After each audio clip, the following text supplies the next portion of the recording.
un médicament contre la dysfonction érectile, comme le Viagra. Une autre manière d'élargir le marché, c'est de prendre un médicament dont l'usage est occasionnel ou même régulier, comme un médicament contre la dysfonction érectile. Quand un homme souhaite avoir un rapport sexuel, il pense à prendre son Viagra ou son Cialis, on peut le comprendre. Mais dans cette pub, deux choses ont attiré mon attention. D'abord, il y avait un coupon qui disait « Découpez cette pub et apportez-la à votre médecin pour un essai gratuit ». Je me suis dit, voilà du bon marketing, impliquer le patient dans la gestion de ses troubles. Mais surtout, la pub disait « Prenez Cialis tous les jours pour être prêt ». Jouant sur ce stéréotype très masculin, il faut toujours être prêt, on ne sait jamais, vous feriez mieux alors d'avoir pris votre Cialis. Brillant marketing, c'est devenu un médicament de chaque jour. On dit que ça prend un paresseux.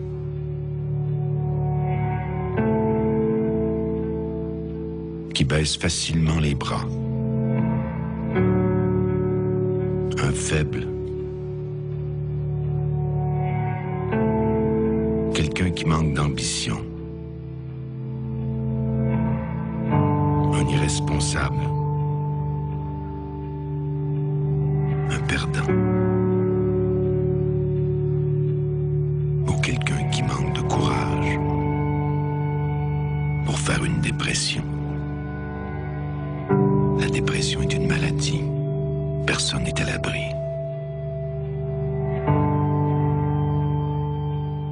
Un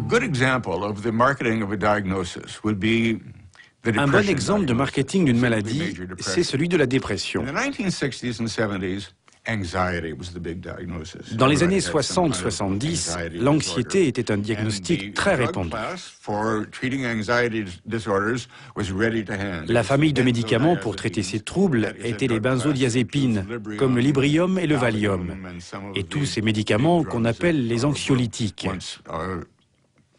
That are in fact called anxiolytics, okay? Le marketing des benzodiazépines allait de pair avec le marketing de l'anxiété. Les généralistes étaient encouragés à diagnostiquer des troubles de l'anxiété quand ils voyaient des patients au bord des larmes, fatigués, mais aussi nerveux et anxieux. On leur disait, vous avez un trouble de l'anxiété, on va vous prescrire du Valium. Mais dans les années 80, on a réalisé que cette classe de médicaments rendait les patients accros.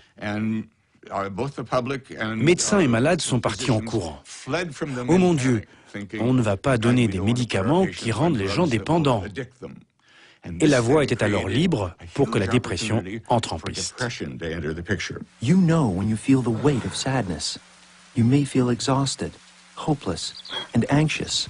Whatever you do, you feel lonely and don't enjoy the things you once loved. Things just don't feel like they used to. These are some symptoms of depression, a serious medical condition affecting over 20 million Americans.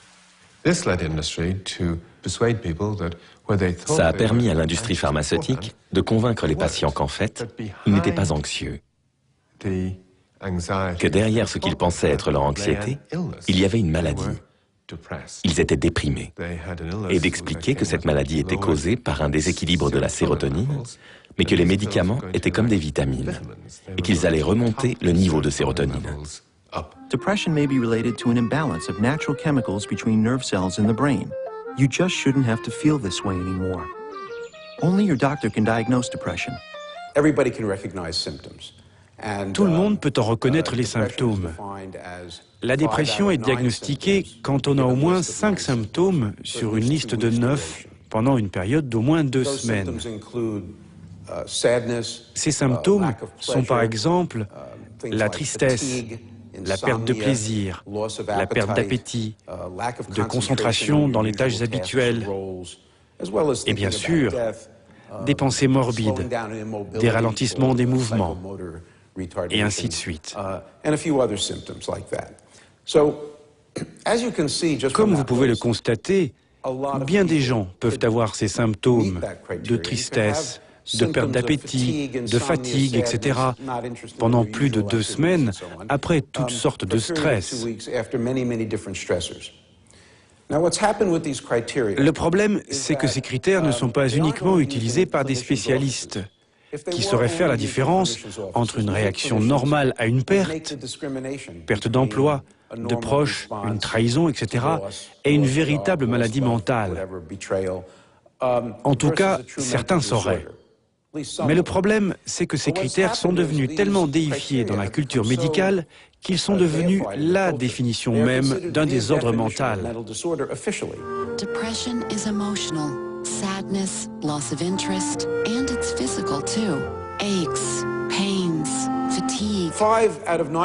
5 symptômes sur 9, c'est assez arbitraire.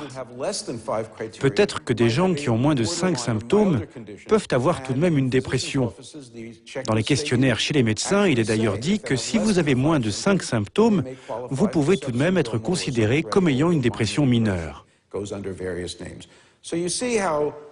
Vous voyez comment, à partir de cette liste de symptômes, on vous embarque dans une direction où pratiquement tout épisode de tristesse dû à un événement difficile devient une maladie traitée quasiment automatiquement avec un médicament.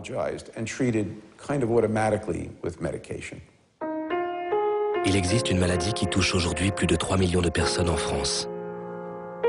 Une maladie qui peut vous empêcher de parler, de rire, de manger, de travailler, de dormir ou de vous lever le matin.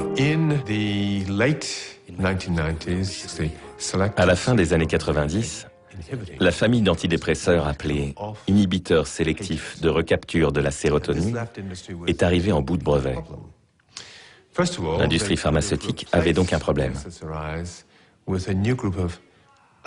Elle aurait pu inventer une nouvelle classe de médicaments plus efficaces et dire aux médecins: les patients que vous traitez pour dépression sont bien déprimés. Mais nous avons maintenant un nouveau médicament plus efficace.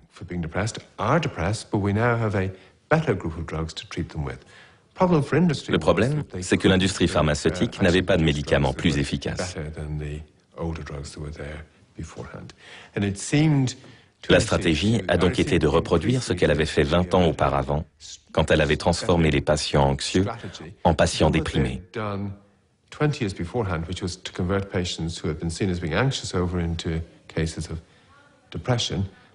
Cette fois, elle a convaincu les patients déprimés qu'ils étaient en fait bipolaires. Bipolar disorder is challenging and can affect your job, family, and friends. For years, I had severe mood swings, racing thoughts, unusually high energy, and was extremely irritable. Quand un patient maniaco-dépressif est en phase maniaque, cela signifie qu'il reste des mois à l'hôpital.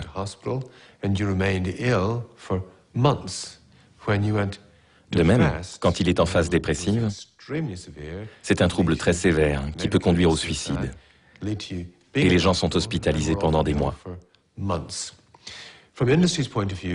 Du point de vue de l'industrie pharmaceutique, changer l'appellation maniaco-dépression en trouble bipolaire signifie qu'elle peut cibler les variations d'humeur normales que nous avons tous. Bipolar disorder is the same thing as manic depression.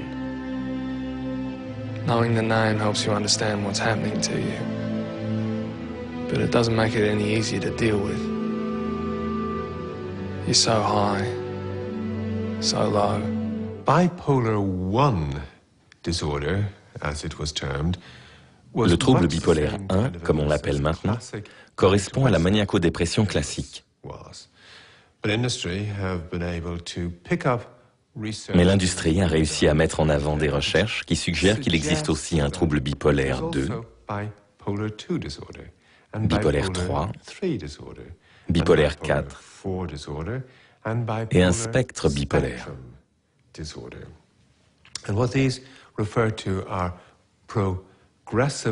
Ces différents termes recouvrent une définition de plus en plus allégée de la maladie, au point d'inclure les variations d'humeur que l'on peut avoir au cours d'une journée.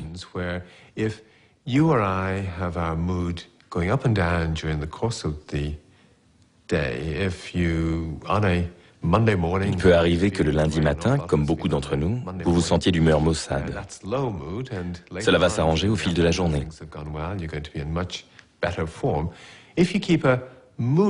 Mais si vous tenez un carnet d'humeur, comme l'industrie recommande de le faire, vous allez dessiner une courbe dans votre carnet.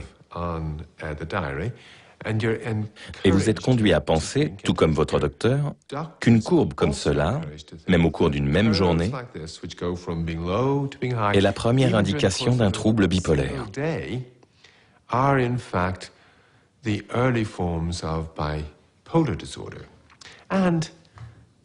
Et bien sûr, docteur, il faut traiter au plus tôt la maladie avant qu'elle ne devienne plus sévère et presque impossible à guérir.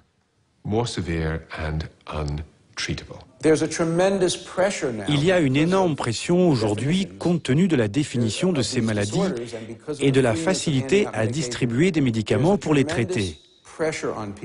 Une pression pour que les gens fonctionnent socialement à tout moment au maximum de leurs possibilités. Et si ce n'est pas le cas, s'ils sont entravés dans leur rôle, comme disent les psychiatres, alors c'est qu'il y a un problème et qu'il faut tout de suite le traiter avec un médicament. Cela peut se discuter, mais il me semble que dans le monde que nous construisons pour nos petits-enfants et arrière-petits-enfants, il n'y aura plus la possibilité d'exprimer toutes les émotions humaines.